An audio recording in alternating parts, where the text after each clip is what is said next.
Hi guys, today we will learn a SQL query to find the number of characters from any string. Please like the video and subscribe to the channel. So we have one string here, Atharv, and we will see how many is in Atharv.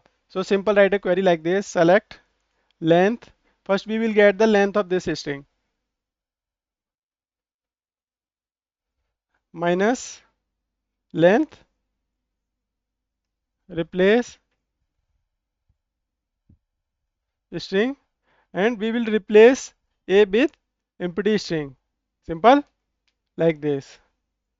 As just close this also, length as number of chars. Simple, just run this and see the output.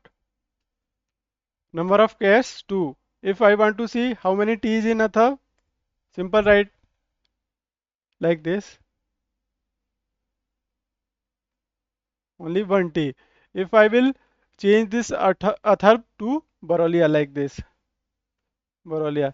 If I want to see how many a is in Baroliya, simple, run this query again and see the output.